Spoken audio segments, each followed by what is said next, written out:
Les bons plans pour profiter de la vie à l'israélienne, c'est tous les jours sur Studio Kalita. C'est tous les jours, presque. En tout cas, c'est maintenant. Nous sommes avec Valérie Kutkovitch, que vous connaissez bien, vous la connaissez par cœur.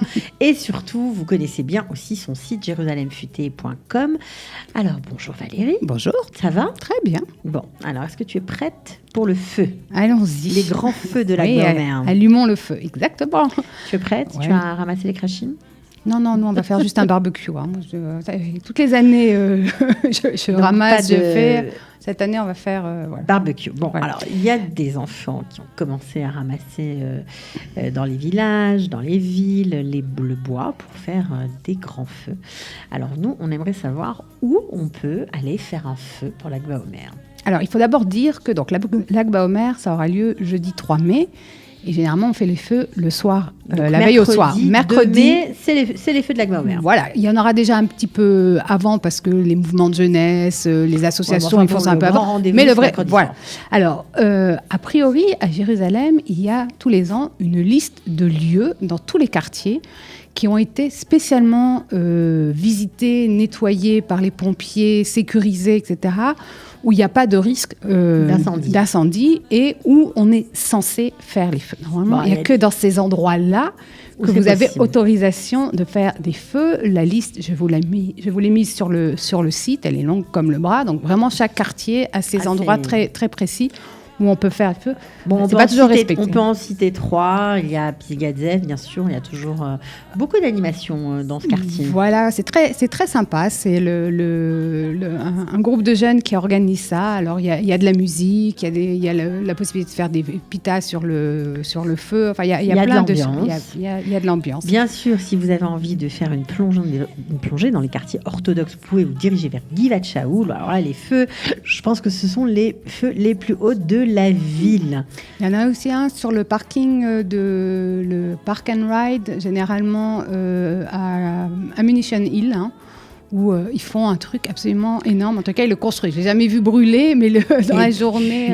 ça, c'est sûr. Il est très grand aussi. Ça brûle très haut. Et puis, si vous êtes plutôt dans les quartiers francophones comme Baka, Mekor Chaim, Arnona, et bien sur le Passar Hakevet, sur le chemin de fer, l'ancien chemin de fer, il y a aussi des feux. Voilà. Ils sont plus petits là-bas, mais c'est sympa aussi. Ouais, il faut venir avec son marshmallow et puis voilà. Alors, des infos pratiques si jamais on se brûle. Oui, malheureusement, c'est une période, on le sait, en Israël, il y a des statistiques qui ont été faites où il y a évidemment beaucoup d'accidents qui se passent, beaucoup de brûlures, etc. Alors, il faut savoir, on en avait déjà parlé, Yad Sarah a ouvert il y a quelques mois un centre d'urgence. Magnifique. Voilà, dans ses locaux, donc qui se trouve à côté d'Ar Herzl, en face, un petit peu plus loin. Voilà, là où il y a la station de tram. Ils se mobilisent cette année, puisque c'est leur premier Lag BaOmer. Ils se mobilisent, ils vont dans tous les médias aller donner des conseils, envoyer des médecins pour donner des conseils justement, quels sont les premiers soins à donner, qu'est-ce qu'on fait en cas de brûlure. Et puis, mais surtout, ce qu'il faut dire, c'est si jamais ça arrive, si on a un incident, courez dans ce centre d'urgence qui est flambant neuf et il n'y a encore personne. Voilà, il n'y a pas beaucoup d'attente parce qu'il y a moins de personnes. Et il faut aussi dire une section spécialisée pour les enfants, mais ça c'est toute l'année. Donc ils savent vraiment s'occuper parce que c'est souvent les enfants qui se blessent. Voilà, c'est ouvert à partir de 6h30 jusqu'à minuit, je crois. Et donc c'est une bonne adresse à connaître aussi d'aller là-bas, enfin en espérant que personne n'y aille, mais s'il y a besoin.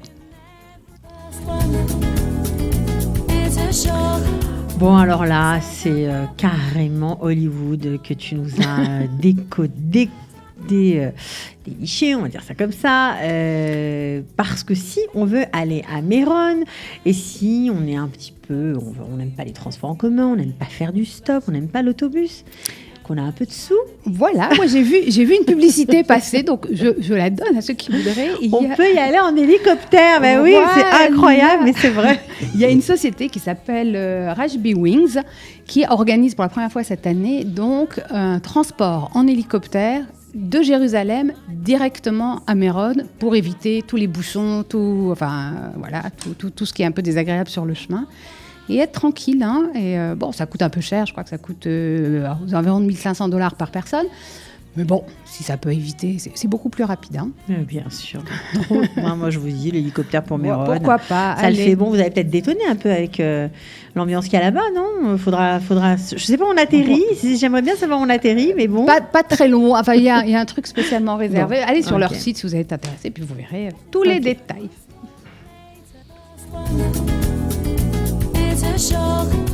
Bon, et puis Valérie, tu as quand même le don de nous parler des endroits devant lesquels on passe et on repasse et qu'on ne remarque pas. Oui, mais même moi, j'avoue, je suis passée plusieurs fois devant, je suis rentrée devant. Il y a donc derrière la synagogue de la Rourva dans la vieille ville. Alors là, on passe carrément dans un autre endroit. Dans la vieille ville, il y a un mémorial sur la guerre d'indépendance de 48. Alors avant, il y avait 2 vieilles photos et 3 pierres, c'était franchement très moche. Hein. Et... Dit-elle. Non, mais je le dis. Alors, elle dit la vérité. Bon, ok. Voilà. Non, alors maintenant, ils ont vraiment amélioré On voit les photos choses. À l'écran. Voilà, c'est petit, mais c'est très joli. Il y a un film qui dure une dizaine de minutes, hein, qui est donc sur la prise de Jérusalem en 48, raconté par les Juifs, les combattants qui étaient là-bas. Donc, je pense donc, ce sont des témoignages directs. Directs, voilà, des gens qui, je pense que le film a quelques années, des gens qui ont 80 ans, mais donc qui en avaient 20 à l'époque. Et qui raconte, alors il y a une dame qui raconte comment elle devait passer des messages, des fois sur papier, des fois à l'oral, d'une maison à l'autre, comment ils faisaient pour faire croire aux Jordaniens qu'ils étaient pleins, ils tiraient d'une fenêtre, après ils allaient à une autre fenêtre, ils tiraient avec le même revolver pour faire fusil, la même personne. Pour faire croire qu'il y en avait partout. Enfin bon, c'est vraiment très intéressant. Possibilité de voir ce film en français, il y a différentes langues, il suffit d'appuyer sur un bouton, vous l'avez en français. Bon, en tout cas, si vous avez du temps à tuer, si vous passez par la vieille ville, allez-y, le mémorial de la guerre d'indépendance, juste au-dessus du Cardo, vous allez adorer. Voilà. Alors là, on part carrément dans un autre univers, un univers très sportif et surtout un événement national parce que une course italienne très connue dans le monde entier passe pour la première fois en Israël. Oui, le Giro d'Italie. Exactement. Qui est l'équivalent du Tour de France, mais en Italie, sauf que les 3 premières étapes se font en Israël cette année. C'est la 101e édition. Et tout va commencer. La première étape aura lieu le vendredi 4 mai à Jérusalem. Hein. 9,7 km de course. Voilà. Ok. Mais alors la fête commence la veille, le jeudi 3 mai, à partir de 17h sur Kikar Safra, c'est là où il y a la mairie. Il y aura une grande fête gratuite. Alors, une grande fête, elle me dit ça comme ça. Mais non, il y aura une fête de diable. Ouais, avec des DJ, une fête à l'italienne. On va manger des pâtes, on va chanter, on va danser. Voilà, il y a des projections vidéo, il y aura la présentation des coureurs, du trophée, du maillot, etc. Ça va être la folie. Voilà. C'est gratuit, franchement, allez-y, les gosses vont adorer ça. Jeudi 3 mai à partir de 17h, voilà. Alors, ce qui est bien avec les Italiens, c'est que c'est tout le temps le moment de faire la fête. Parce que si la course commence à Jérusalem, elle se poursuit le lendemain. Oui, alors, on va juste s'arrêter un peu sur la course à Jérusalem. Donc, elle a lieu le vendredi entre 13h50 et 17h. Le départ et l'arrivée se fait en bas de la Mamilla. Là où il y a les entrées des parkings. Hein. Et si la course se poursuit, donc comme tu viens de le dire, il y a la fête aussi qui se poursuit. Et alors, à partir... Moi, je préfère la fête que le vélo. Oui, bon, d'accord. Alors, le vendredi, donc, 4, à partir de 11h du matin, il y a une grande fête pour tout le monde, avec de la danse, avec la nourriture, évidemment, entre l'Italie et Israël. C'est fait en grand, hein. Franchement, c'est un truc, vous allez adorer, allez-y. De la boisson, des activités. À partir de vendredi 11h, des activités spéciales pour les enfants. Enfin, il y a à la Mamilla. À la Mamilla. En bas, en contrebas de la Mamilla, là où il y aura le départ de la course. Le programme de samedi et dimanche? Alors, samedi, la course, la deuxième étape ira de Haïfa à Tel Aviv et dimanche de Beersheva à Eilat. Je vous ai mis sur le site aussi les endroits, les heures de départ, d'arrivée, à partir de quand vous pouvez faire la fête. Enfin, tout y est. Voilà, Jérusalem futée. On peut regarder aussi sur la page Facebook. On n'est pas obligé d'aller sur le site. Non, mais sinon, de la page Facebook, vous cliquez, comme ça, vous avez tous les détails. D'accord. Voilà. Bon, bien Valérie, aujourd'hui, les infos sont variées. Alors, c'est le mois du développement durable en Israël. À Jérusalem, je ne sais pas si c'est aussi en Israël. En tout cas, c'est la 2e édition qui aura lieu jusqu'au 21 mai. Ouais. Et donc, il y a plusieurs dizaines d'organisations, d'associations qui s'occupent de développement durable, de tout ce qui est nature, qui proposent des activités pour toute la famille, donc sur ces 3-4 semaines. Il faut être few quand même, hein, parce que des nichoirs à oiseaux, des tressages de paniers, peut-être des pochoirs, des cueillettes de fleurs. Des balades autour des arbres. Bon, il y a plein de choses. Il faut être détente. Ben oui, c'est bien, mais ça permet de sortir, apprendre comment chacun a un petit balcon, comment s'occuper des plantes. Voilà, c'est ça, c'est ce que je disais. C'est pas pour tout le monde. Ok, mais en tout cas, c'est sympa. Je peux rire. Bah, bien sûr, bon, bien mais sûr. c'est sûr. D'abord, c'est gratuit, donc ça, c'est bien. Voilà. Certaines choses sont gratuites. Il y a des ateliers qui sont un petit peu... Mais généralement, c'est pas grand-chose. Il y a le programme. Il y a aussi le lien pour voir tout le programme. Du développement durable à Jérusalem.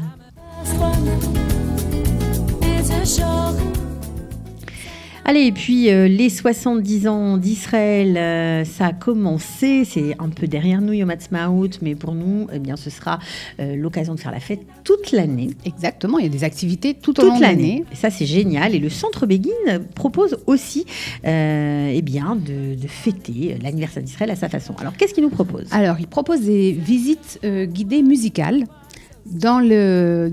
Autour du centre Begin, Mishkenot Sha'ananim, le parc Teddy, etc. Donc c'est jusqu'à Shavuot. Il y a tous les jeudis soirs à 17h30, tous les vendredis à 10h. C'est des visites qui durent à peu près 2 heures. Ça coûte 10 shekels. Et c'est l'histoire d'Israël. En musique. Voilà, raconté autour de chansons célèbres ou de chanteurs, etc. Enfin bon, par ce biais-là, en tous les cas, et ça a l'air très sympathique.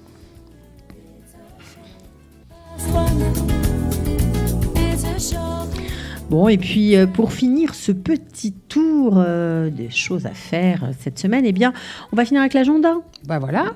Hein, c'est pas mal ça. Alors, je crois qu'il y a une grande fête des échecs, porte de Jaffa, le 30 avril. Voilà, le 30 avril de 17h à 19h. Il y a dans un porte de Jaffa plein, ce qu'ils appellent des happenings autour des échecs. Il y aura 2 champions du monde d'échecs, il y aura des gens qui viendront jouer, il y aura des activités pour tout le monde, possibilité de jouer, je ne sais pas vraiment de faire quoi, mais voilà. Il y aura des champions, on pourra jouer avec eux.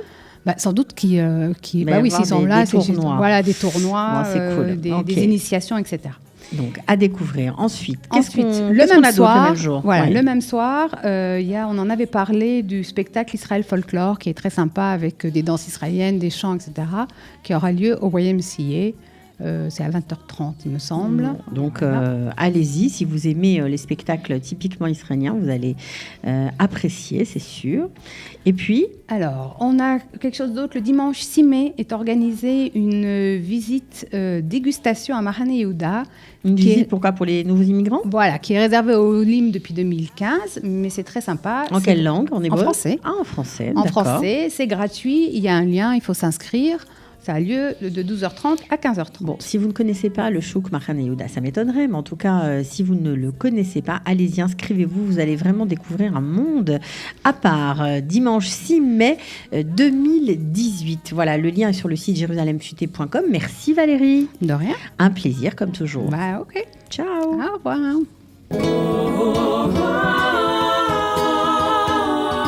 Les bons plans pour profiter de la vie à l'israélienne, c'est tous les jours sur Studio Kalita.